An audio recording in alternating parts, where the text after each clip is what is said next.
اگر ہمیں کوئی شخص کہتا ہے کہ شب برات کو اٹھ کے نفل نہ پڑھو، تو بھائی نفل ہم نے پڑھنے اللہ کی رضا کے لیے، ہمیں کسی بندے سے ڈگری لینے کی ضرورت نہیں، نہ تو ہمارے اور رب کے درمیان معاذ اللہ کوئی وسیلہ ہے کہ تو کہے گا تو پڑھیں گے، جب دل کرے گا پڑھیں گے، اور جتنے دل کرے گا پڑھیں گے۔ ہم تو نفل کہہ رہے ہیں اس کو، ہم نے کب کہا ہے ضروری ہے جو عشاء پڑھ کے سو جائے فجر تک سویا رہے، ہم اس کو گناہگار نہیں کہہ رہے، لیکن یہ ضرور کہیں گے کہ گولڈن چانس مس کر دیا اس نے چانس مس کیا ہے، یہ تو اللہ کی رحمت کا موقع تھا۔ حضرت سیدہ عائشہ صدیقہ رضی اللہ تعالی عنہا ارشاد فرماتی ہیں کہ شعبان کی 15ویں رات تھی، یعنی شب برات کی رات، فرماتی ہیں شعبان کی 15ویں رات تھی، میں نے اچانک نظر ڈالی تو حضور میرے بستر میں تھے، پھر میری نظر پڑی تو حضور نہیں تھے، میرے دل میں گمان آیا، خیال آیا کہ شاید کسی اور زوجہ کی طرف حضور کا میلان تباہ ہو گیا ہو، وہاں تشریف لے گئے ہوں۔ فرماتی میں اٹھی باہر گئی تو نبی کریم علیہ السلام جنت البقیع میں تھے، قریب ایک جگہ پہ حضور دعائیں مانگ رہے تھے۔ فرماتے میں گیا تو حضور فرمانے لگے ابو بکر کی بیٹی تو نے کیا گمان کیا کہ اللہ کا رسول تیری حق تلفی کرے گا؟ عرض کی حضور آپ مالک ہیں، کہیں اور جانا چاہیں تو میری طرف سے پابندی نہیں۔ کہتی ہے وہاں کھڑے کھڑے میرے رسول کریم نے بیان فرمایا، یہ ترمذی کے لفظ ہیں، حضور نے فرمایا عائشہ یہ شعبان کی 15ویں رات ہے، مدینے میں سب سے زیادہ بکریاں بنو کلب کا قبیلہ پالتا تھا، فرمایا آج کی رات بنو کلب کے قبیلے کی بکریوں کی تعداد کے مطابق اللہ میری امت کے لوگوں کی بخشش فرما دے گا۔ یہ وہ رات ہے۔ جناب عائشہ صدیقہ رضی اللہ تعالی عنہ نے بات رات کو سنی تنہائی میں نبی پاک سے، رات کو تنہائی میں حضور سے سنی، سویرے جناب عائشہ نے کل امت کو بتائی۔ اگر یہ بات اہمیت والی نہ ہوتی تو بی بی صاحبہ آگے روایت کرتی، یہ کتابوں میں آتی، یہ لوگوں کو بتاتی۔ حضرت عائشہ نے روایت کیا اور مولا علی شیر خدا نے تو کھل کے کہا، ابن ماجہ میں حضرت علی سے پیار کرنے والوں کے لیے الگ عنوان، مولا علی نے کھل کے فرمایا شعبان کی 15ویں رات کو رات عبادت کرنا اور سویرے روزہ رکھنا۔ حضرت علی کے لفظ بائی نے ہی سیاستہ میں رات کو روز عبادت کرنا، دن کو روزہ رکھنا۔ ویسے تو رب کریم ہر روز تہجد کے وقت پہلے آسمان پر نزول اجلال فرماتا ہے اور لوگوں کو فرماتا ہے کوئی بخشش مانگنے والا؟ اور فرمایا ہر روز تہجد کے وقت یہ اعلان ہوتا ہے، پر شب برات کو نا شروع رات سے یہ اعلان شروع ہو جاتا ہے۔ ادھر دیکھو میری طرف، مغرب سے اعلان شروع ہو جائے گا۔ اللہ کرے آپ کو سمجھ آئے، اللہ کرے آپ کو، اور بھائی یہاں باہر لوٹ سیل لگ جائے، یہاں ابھی سیل لگ جائے، 5000 والا جوڑا 1500 میں، تو رش ختم ہوگا؟ اور بھائی اگر یہ لگ جائے، چلو یہ تو دور کی بات ہے نا، ہم تو لنگر والے لوگ ہیں، اگر لنگر کا اعلان ہو جائے کہ بڑا تگڑا ہے، بڑا تگڑا، ہمارے ہاں تو شادی کی روٹی کھلتی ہے تو لوگ آخری روٹی سمجھ کے کھاتے ہیں، تو شاید اللہ ماشاءاللہ یہ آخری ہے، اس کے بعد نہ ملے گی۔ جب اعلان ہوتا ہے اور دعوت ہوتی ہے کہ کھلا ہے جی کھاؤ، کیا حشر ہوتا ہے، کیا انداز ہے۔ مولا علی شیر خدا حدیث روایت کرتے ہیں، رنگ کیا ہے؟ فرمایا باقی راتوں میں نا تھوڑا سا پیکج ہوتا ہے، تھوڑا سا، آخری حصے میں رات کے شب برات کو نا رات چڑھتے ہی اللہ پہلے آسمان پر جو اس کی شان کے لائق ہے نزول جلال فرماتا ہے، اور پہلا جملہ یہ فرماتا ہے کوئی معافی مانگنے والا؟ اللہ کرے آپ کو سمجھ آئے، یعنی معافی دینے والا کہہ رہا ہے چلو آؤ ادھر آؤ ذرا معافی مانگو، میں معاف کرنے آیا ہوں، مانگو معافی، ہے کوئی معافی مانگنے والا؟ معاف کر دیں گے۔ اور آپ فرماتے ہیں ہے کوئی رزق مانگنے والا؟ وہ جو بڑی درخواستیں دیتے پھرتے ہیں نا مختلف اداروں میں، وہ ایک درخواست نا کل شب برات والی رات بھی دیں۔ اللہ کرے آپ کو سمجھ آئے۔ وہ جو کہتے ہیں نا بڑی بڑی کمپنیوں میں نے اپلیکیشن جمع کرائی ہے تو کہیں کام نہیں بن رہا تو نسخہ دے رہا ہوں، ایک اپلیکیشن کل رات بھی جمع کراؤ انشاءاللہ کام بن جائے گا۔ اور میں نہیں کہہ رہا، مولا علی شیر خدا فرما رہے ہیں، اور وہ خود نہیں فرما رہے، وہ نبی پاک کا فرمان نقل کر رہے ہیں، اور وہ رسول اللہ صلی اللہ علیہ وسلم کی بات نہیں بیان کر رہے، وہ کہتے ہیں رب فرماتا ہے کوئی روزی مانگنے والا؟ سارے سیٹھوں نوابوں جاگیرداروں کے پاس جا جا کے تھک گئے ہو، ایک دن میرے کہنے پر، ایک رات، ایک دیہڑی ذرا شب برات والی لگا کے تو دیکھو، پر شرط یہ ہے کہ یقین کامل ہو، ارادہ یہ، مطلب اللہ معاف کرے، آپ نے ناراض نہیں ہونا، لیکن وہ ماحول اس طرح کا ہے کہ شب برات کو ایک دو ساتھی کو کہا رات کو عبادت کر کہتے جی وہ تو ٹھیک ہے پر سویرے چھٹی نہیں، کام کرنا ہے. یعنی رب کہہ رہا ہے کہ تو آ جا شب برات کی رات، جو مانگے گا وہ تجھے، لیکن یہ ادھر نہیں توجہ کر رہا. یہ کہتا ہے سویرے 10 بجے دکان نہ کھلی تو مشکل ہو جائے گی، دفتر نہ گیا تو حالات آپ دیکھیں ذرا. اب جب یقین اس طرح کا ہو تو پھر تو بھائی ساری زندگی اداروں میں درخواستیں دینی ہیں. پھر آپ جیسا آپ کا مزاج ہوگا، اللہ تعالیٰ تو بندے کے گمان کے قریب ہے. تو میرے رسول پاک علیہ السلام نے ہمیں یہ میسج دیا، پیغام دیا، فرمائے اس رات جو اولاد مانگے گا رب اسے بھی عطا فرمائے گا. اس رات جو اللہ سے بخشش مانگے گا اللہ اسے بھی دے گا. اس رات جو رب کریم سے عزت مانگے گا اللہ اسے بھی عطا کرے گا. شارحین نے لکھا اس رات جو رب سے پردہ پوشی مانگے گا اللہ اسے پردہ پوشی بھی عطا کرے گا. جو جنت کا سوالی ہوگا رب اپنے فضل سے عطا فرمائے گا. کوشش فرمائیں، کوشش فرمائیں. 10 محرم کو ہمارے ہاں لوگ جاتے ہیں قبرستان، وہ کسی حدیث سے ثابت نہیں، میں منع نہیں کر رہا، جائیں 9 محرم کو جائیں، 10 کو جائیں، 11 کو جائیں، 8 کو جائیں، سفر میں جائیں، ربیع الاول میں جائیں، قبرستان میں جب بھی جائیں منع نہیں ہے. لیکن شب برات والی رات تو خود رسول کریم گئے ہیں نا قبرستان. اب جو بات میں نے سمجھانی ہے اس کو سمجھیں. نبی پاک کی والدہ کا مزار نہیں ہے وہاں جنت البقیع میں. حضور کے کو بھائی بہن، حضور کیا کرنے گئے؟ امت کی بخشش کے لیے گئے.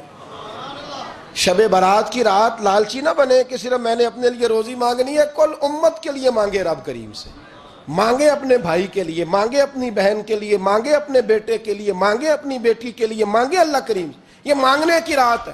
پچھلی راتی رحمت رب دی کرے بلند آوازہ، بخشش منگن واریاں کارن کھلا جے دروازہ.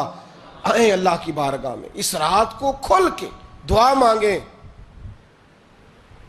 قبرستانوں میں نا کچھ قبریں ایسی ہیں کہ جو بتاتی ہیں کہ سالوں بیت گئے ہیں کوئی آیا نہیں.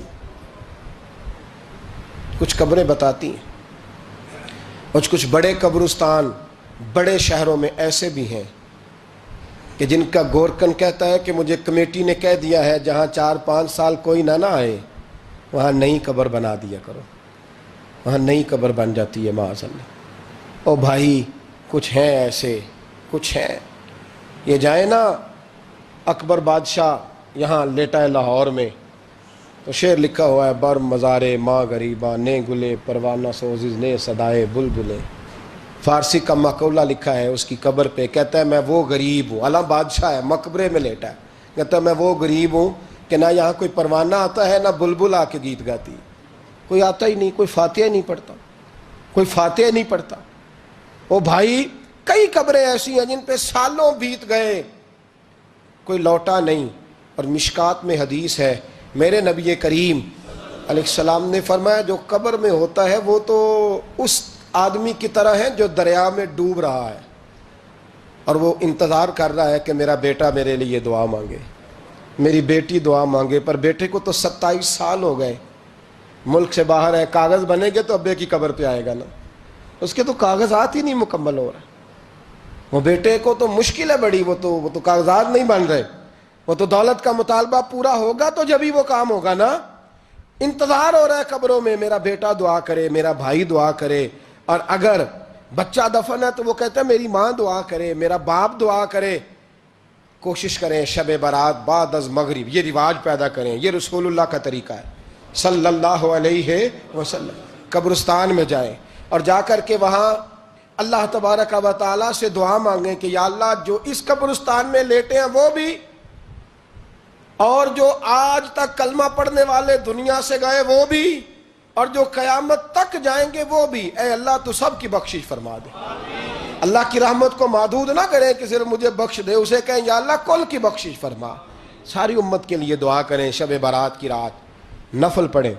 ہمارے ہاں محفل ہوتی ہے ہر سال الحمدللہ، بڑے شوق سے بڑا خوبصورت ہم اہتمام کرتے ہیں.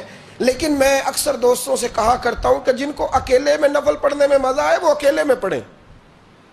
کتنی کھلی بات کر رہا ہوں. میں پابند نہیں کر رہا کہ آپ یہاں آئیں گے محفل میں آئیں گے ضروری ہے. بھئی آپ کو اکیلے میں مزہ آتا ہے نا. کچھ لوگ تنہائی میں ہو تو دل زیادہ لگتا ہے، وہ تنہائی میں کریں اللہ اللہ کوئی عرض نہیں. لیکن کچھ ایسے ہیں کہ نعت سنتے ہیں تو دل نرم ہوتا ہے، تقریر سنتے ہیں تو دل نرم ہوتا ہے. تو جن کا اس طرح نرم ہوتا ہے وہ مسجد میں آئے, بات سنے. کچھ کو سب کے بیچ بیٹھ کے رونا آتا ہے. حضرت سعدی شیرازی فرمایا کرتے تھے کچھ لوگوں کے آنسو مجھے رلا جاتے ہیں. فرماتے ہیں کچھ کی آنکھیں دیکھ کے رو پڑتا ہوں, لہٰذا میں جب بھی ذکر کرتا ہوں محفلوں میں بیٹھ کے کرتا ہوں. تنہائیوں میں مجھ سے نہیں ہوتا, تو جس سے نہیں ہوتا وہ آئے نا, مسجد میں آئے, رات عبادت کریں. کل مغرب سے پہلے پہلے کام سمیٹ لیں سارے, اور مغرب کے بعد یہ رات شروع ہوگی, مغرب کے بعد ایک چھٹی کر لو اللہ رسول کے لیے. کر لیں گے انشاءاللہ تعالی ایک چھٹی. اور توبہ کی رات ہے, یہ توبہ کرنی ہے. توبہ کس کو کہتے ہیں؟ توبہ کا معنی ہے پچھلے گناہ پر پچھتانا, شرمسار ہونا. کہتے نہیں اے کاش میں نہ کرتا, اور وہ لفظوں میں نہیں, جملوں میں نہیں, توبہ رٹی رٹائی نہیں. شرمسار ہونا اور آئندہ گناہ نہ کرنے کا پکا ارادہ کرنا, اس کا نام توبہ ہے. دیکھیں اللہ تعالیٰ فضل کرے, میں نے پچھلے سال کہا تھا پھر کہتا ہوں, مسجدوں سے نا شب برات کی رات, شب قدر کی رات چیخوں کی آوازیں آتی ہیں, لوگ اتنا روتے ہیں نا. رونا چاہیے, کم روتے ہیں, زیادہ رونا چاہیے. لیکن سوال یہ ہے کہ اتنا زیادہ لوگ شب برات کی رات روتے ہیں, کیا پھر سویرے بددیانتی ختم ہو جاتی ہے؟ جو رات مسجد میں کھل کے رو کے آیا ہے اس کا پروگرام ہے نا کہ اب ملاوٹ کبھی نہیں کرے گا, اب گاہکوں سے جھوٹ کبھی نہیں بولے گا, اب وہ بددیانتی کا معاملہ کبھی نہیں کرے گا. لیکن رات روتا بھی رہے اور سویرے پروگرام یہ ہو کہ میں نے پھر لوگوں کو فریب دینا ہے, داؤ لگانا ہے, تو اس نے توبہ کیا رات کے, یہاں بس یہ ایکٹنگ کر کے لوٹ آیا ہے. یعنی بڑی سجا بنا کر کے, سوار کر کے رات توبہ کی. کیا مطلب ہے توبہ کا؟ کہ توبہ آپ نے کی. حضرت حسن بصری سے کسی نے کہا توبہ کیا ہے؟ فرمانے لگے توبہ یہ ہے کہ جس گلی سے رب نے تجھے منع کیا ہے دوبارہ پھر تو اس گلی میں نظر نہ آئے, تو نظر ہی نہ آئے. اور جس جگہ جانے کا رب نے تجھے حکم دیا ہے پھر تو دوبارہ وہاں سے غیر حاضر نہ ہو.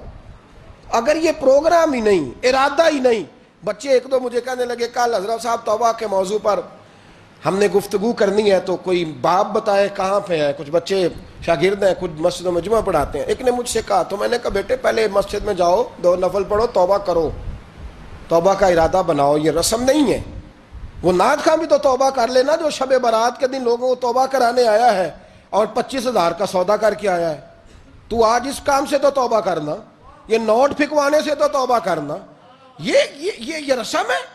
ساری رات توبہ توبہ توبہ توبہ, یہ کیا معنی ہے اس کا؟ کیا مطلب کریں؟ امام غزالی فرماتے ہیں کہ ایک آدمی بادشاہ کا گارڈ تھا, سپاہی تھا, اس کا پہرے دار تھا, نگرانی کرتا تھا, بڑی وفاداری سے نوکری کرتا رہا. بادشاہ نے اسے تنخواہ کے علاوہ بھی بڑا نوازا. اسے بادشاہ نے بڑے الاؤنسز دیے, بادشاہ نے بڑا کچھ دیا, مکان دیا. کچھ سالوں کے بعد بادشاہ کو پتا چلا کہ یہ میرے لیے نہیں آتا تھا, اس کی تو میری کنیز پر نظر تھی, اس نے تو رات کی ڈیوٹی اس لیے لگوائی تھی کہ کنیز پر نظر تھی. تو امام فرماتے ہیں کہ بتاؤ پھر وہ بادشاہ اس کے ساتھ کیا سلوک کرے گا؟ وہ کیا سلوک کرے گا؟ تو لوگ کہنے لگے حضور لگتا یہ ہے کہ وہ نا 4-5 حصوں میں کاٹ کے تو کتوں کے آگے پھینکے گا. آپ فرمانے لگے میرا رب تو بڑا ہی کریم ہے, وہ تو ایسے نہیں کرتا. لیکن بتلاؤ اگر اسے پتا چلے کہ یہ رسم کے لیے آیا ہے, اس کی تو نظر ہی مال پہ ہے, یہ تو سویرے بدلے گا نہیں, یہ تو دھوکہ دے رہا ہے, یہ تو توبہ کرنے آیا ہی نہیں, اس نے تو ڈھونگ رچایا ہے, اسے تو پہلے سے خبر ہے, تو پھر تم کیا امید رکھتے ہو؟ پھر کیا رویہ رکھتے ہو؟ شب برات کی رات دھاڑے مار مار کے رونا اور صبح اسی طرح دھوکہ دینا, اسی طرح فریب کرنا, اسی طرح جھوٹ بولنا, اسی طرح بددیانتی کرنا, اسی طرح لوگوں کو لوٹنا. تو یہ رسم نہیں ہے توبہ. توبہ تو بدل جانے کا نام ہے, توبہ تو پھر سنور جانے کا نام ہے. توبہ تو اس طرح ہے جس طرح حضرت ابراہیم ابن ادھم نے کی تھی. وقت کے بادشاہ تھے, بادشاہ جب توبہ کی تو پھر ہر چیز چھوڑ دی, پھر مال لوگوں میں بانٹ دیا اور پھر ٹاٹ کا لباس پہن کر زندگی گزاری. لوگوں نے کہا حضور یہ تبدیلی ہے. فرمایا تبدیلی نہیں, یہ میری توبہ ہے, یہ میری توبہ ہے. جب توبہ کی تو پھر بدل کے کی, جب توبہ کی تو پھر تبدیل کیا آپ نے. یہ کیا توبہ ہوئی؟ ساری رات روتے رہے, سویرے دکان پہ جا کے پھر قسم اٹھائی کہ مجھے تو پڑتا ہی 11,000 کا ہے. یہ توبہ ہے؟ تو آپ نے اور میں نے توبہ کرنی ہے تو انشاءاللہ تعالیٰ اس طرح کرنی ہے کہ پھر 15ویں شعبان کو بدل جائے. یہ جو موقع آتے ہیں نا شب برات کے, شب قدر کے، یہ بنیادی طور پر اللہ تعالیٰ کی طرف سے دی ہوا موقع ہوتا ہے کہ چلو تمہیں چانس دیتے ہیں، تمہیں چانس دیتے ہیں، پابندی کوئی نہیں، لیکن رب کی طرف سے نا موقع ملتا ہے، چلو تمہیں ایک موقع دیتے ہیں، چلو اپنے آپ کو کلیئر کر لو، تمہیں موقع دیتے ہیں۔ یا اللہ کیا کرے، کچھ بھی نہیں، آ کے نا سچے دل سے 2 رکعتیں پڑھ کے توبہ کرو، عرش کا مالک پچھلے سارے ہی معاف کر دے گا۔ کچھ بھی نہیں، آؤ موقع ہے۔ ان لوگوں کی باتوں پہ نہ جائیں جو بلا وجہ پریشان کرتے ہیں، ہمیں بھی روز ہی سوال آتے ہیں، دل نہیں کرتا، کچھ باتیں ایسی ہیں جو کرنے کو طبیعت نہیں چاہتی، میں کروں گا بھی نہیں۔ لوگوں کو شب برات کا حوالہ بھی نہیں مل رہا، حالانکہ ترمذی شریف میں حدیث موجود ہے، صحاح ستہ کی روایت ہے، ترمذی میں موجود ہے۔ پہلے کہتے ہیں صحاح ستہ سے دکھاؤ، جب صحاح ستہ سے مل گئی تو آپ اور کدھر جانا ہے؟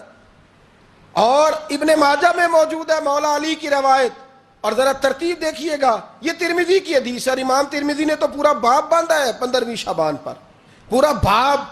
اب تمہاری مرضی ہے، اگر تم نئی بات کو سمجھنا چاہتے۔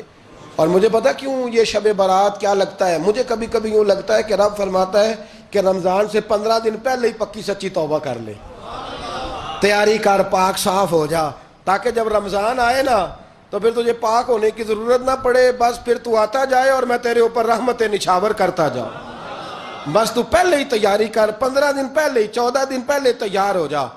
کل رات اپنے آپ کو ذہنی طور پر تیار کریں، بچوں کو تیار کریں، گھروں کو تیار کریں۔ اب جب مہمان آتے ہیں نا بڑا کچھ کرتے ہیں، شب برات آئے تو مصلے ایک دفعہ دھویا کریں، ایک دفعہ مصلے دھویا کریں۔ فرش دھوتے ہیں نا، مہمانوں نے آنا ہے تو ایک کمرے کا فرش دھو کے صاف کریں کہ خواتین نے یہاں ساری رات نماز پڑھنی، یہ ارادے بنائیں۔ جس طرح آپ کہتے ہیں نا رات کو سفر کرنا ہے تو دوپہر میں تھوڑا آرام نہ کر لوں تو کل دوپہر میں آرام کر لیں، تاکہ رات کو رب رب کرنا آسان ہو جائے، اللہ کی بارگاہ میں بیٹھنا آسان ہو جائے۔ مکمل طور پر ذہنی طور پر اپنے آپ کو تیار کریں۔ یہاں بھی محفل ہوگی انشاءاللہ، عشاء کے متصل بعد شروع ہو جائے گی، 12 بجے تک محفل چلے گی، پھر 12 بجے کے بعد نماز تسبیح پڑھی جائے گی، پھر 1 بجے پھر دوبارہ آپ کو اجازت دی جائے گی، کوئی انفرادی طور پر گھنٹہ سوا اپنی الگ سے کوئی عبادت کرنا چاہے تو وہ تب بھی ممکن ہو، جیسے آپ کو موقع بنے۔ میں کہہ چکا ہوں، لیکن وقت ضائع نہ کرنا، گولڈن چانس ہے، اس کو مس نہ کرنا، یہ شب نجات ہے، اس کے ضرور قریب جانا۔ رب کریم سمجھنے کی توفیق عطا فرمائے۔ آخر دعوایا ان الحمدللہ رب العالمین۔